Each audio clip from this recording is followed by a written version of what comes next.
Hi everyone, so today we're going to be looking at the importance of microorganisms. Firstly, we are going to look at the different types of microorganisms that we're going to be focusing on for this topic of Stage 1 biology. So bacteria comes in all different shapes and sizes, but these are the main shapes that we're going to be looking at in this course. So coccus is a rather spherical shaped bacteria. An example of coccus is streptococcus, which is an example of strep throat. Vibrio is the next shape, which is a curved, cylindrical shaped bacteria. And cholera, which is a disease or a bacteria that's found in third world countries. And one of the symptoms of cholera is that it can induce quite severe diarrhea. So bacillus is the next shape of bacteria, which is a very straight looking cylindrical bacteria. And a variation of bacillus bacteria is Bacillus cereus, which can cause food poisoning for a short duration of time. And the last one that we're going to look at is Spirulum, which is a bacteria that has a spiral shape. Now, some bacteria are heterotrophic and therefore they need energy from other organisms.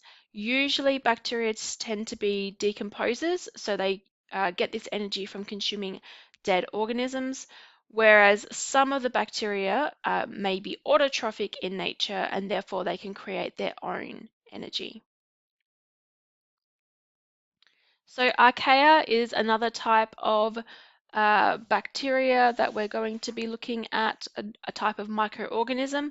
And Archaea are, like the name suggests, an ancient group of microorganisms, and they are thought to only exist really in extreme conditions, such as high or low temperatures or very saline conditions.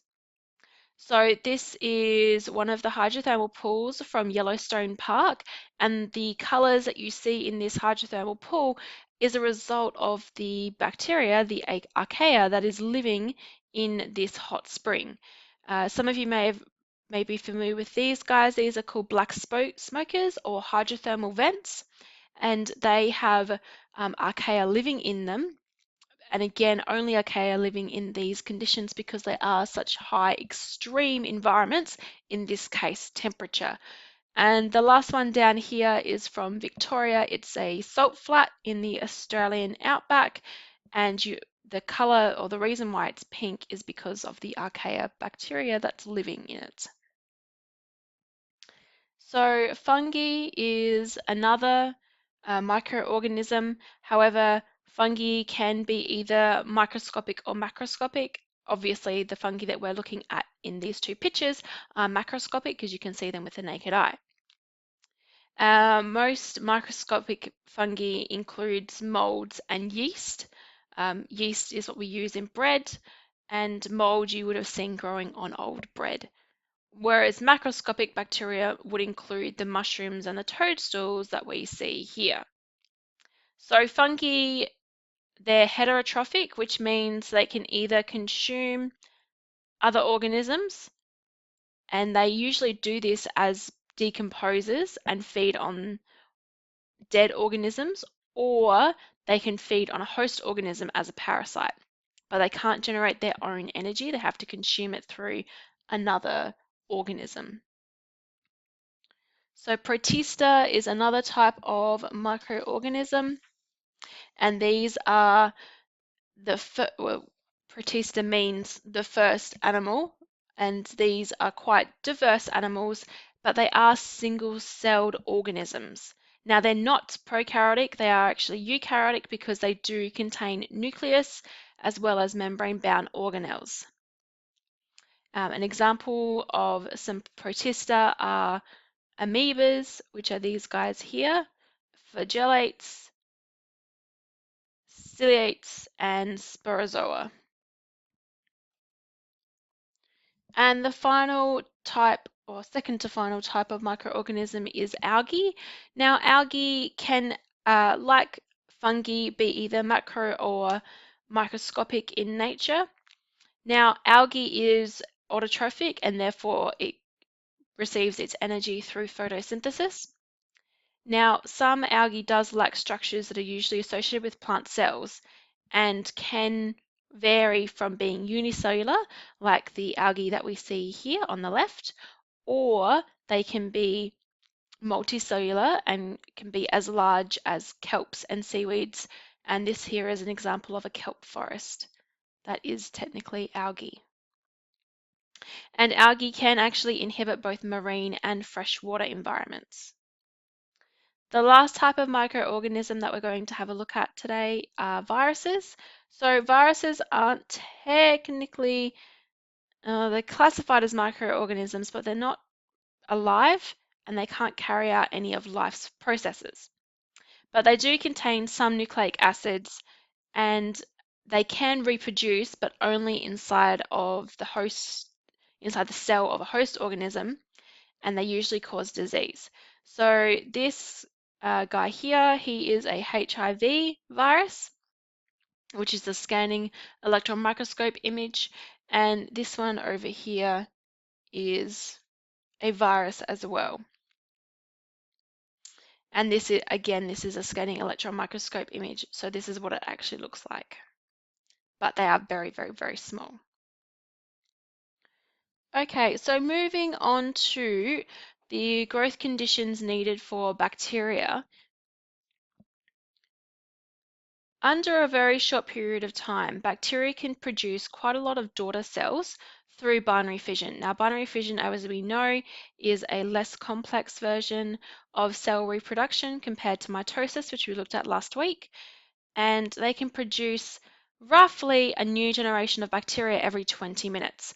So because of this really fast growth rate, bacteria are described as having an exponential growth rate, which is, you can see on this graph here, they don't increase in a steady line, they actually increase and then go up at quite a steady rate. And depending on the time since bacteria were first introduced into a system, they can quite quickly grow in numbers very fast. However, this exponential growth that we see here isn't really maintained for a large period of time because for bacteria to grow, they need resources, and sometimes resources can be the limiting factor. Also, bacteria, like all other organisms, respire, whether it be aerobically or aerobic, and they will produce waste that will build up, and this is toxic to the bacteria as well. So bacteria actually need both a suitable environment as well as a source of energy to be able to grow exponentially like this. So some of those features that bacteria need to be able to grow include, firstly, to have nutrients. So bacteria either they need carbon, they need nitrogen, they need phosphorus, they need sulfur, and if without those nutrients, they can't function properly. Most bacteria can survive roughly around 30 to 40 degrees Celsius, and they tend to flourish in those temperature conditions. However, you do get some examples of bacteria that they will flourish in extreme temperatures, and those are called thermophiles. But most bacteria need temperatures of 30 to 40 degrees Celsius. pH also plays a role in bacterial growth. Like temperature, some bacteria can live in extreme conditions, but most bacteria will flourish of a pH roughly around neutral, which is 7.2 to 7.4. Now, all bacteria, or most bacteria, need oxygen to survive, particularly if they're aerobic bacteria. However, some bacteria can survive without oxygen, and they're anaerobic bacteria. But oxygen usually is required for bacteria to be able to grow and flourish. All bacteria needs moisture to survive. It needs water, and also sometimes the water to solute balance is also a requirement as well to make sure they can flourish and grow. And the last one is energy requirements. So for bacteria growth to occur in a manner that is flourishing for the bacteria, they need energy to be able to either respire or photosynthesis, depending on whether they're autotrophic or heterotrophic.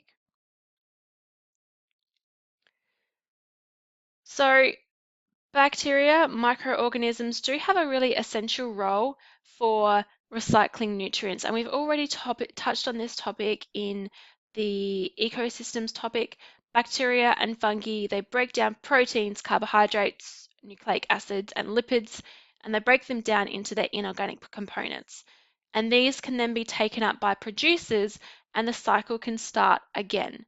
So there are roughly 40 essential nutrients that are needed to sustain life in an ecosystem, and they can be returned to the ecosystem through the breakdown by microorganisms like bacteria and fungi.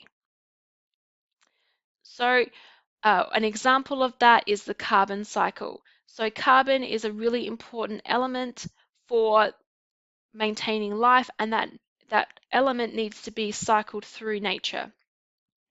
So it's firstly found in the atmosphere, it's taken in by autotrophic organisms, converted into energy, and that energy is either passed on to another organism or it's released back into the atmosphere through cellular respiration, and the cycle keeps on going and going and going.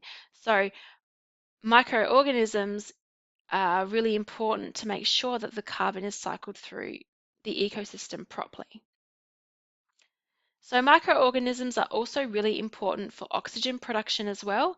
So there is a type of microorganism called phytoplankton, and these little guys, they live in the ocean and they're photosynthetic algae. And they actually account for 50% of the oxygen that we breathe comes from the ocean's phytoplankton. So they're really important. If we didn't have the photosynthetic algae in the ocean, we would not have enough oxygen in the atmosphere. So bacteria can also be important for humans as well. And we use what's called recombinant DNA technology for genetic modification. So we can use bacteria to grow human insulin, for example, and we grow this human insulin at a very fast rate, and it is then sold to people that have diabetes who need insulin. So the way that scientists do this, and I'm going to go through this in the next slide, is they actually insert the appropriate, uh, I guess, gene that creates the insulin, and then it's produced at a much faster rate compared to humans.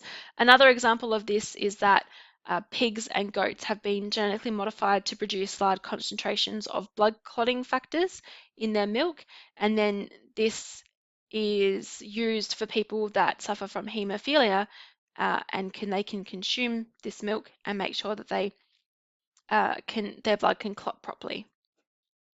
Okay, so the first step in creating a transgenic organism is you firstly need to locate the gene of interest. So this is our little gene here. Now it's been cut with what we call a restriction enzyme. So a restriction enzyme cuts a piece of DNA at a particular sequence, and it will cut it always at that sequence. So we cut it to create what we call sticky ends. Now we also cut the plasmid that we're going to use from the bacteria with the same restriction enzymes. So we end up with a gap in this plasmid here, and we're going to stick this new human gene, in this case, let's say it's insulin, into that plasmid vector.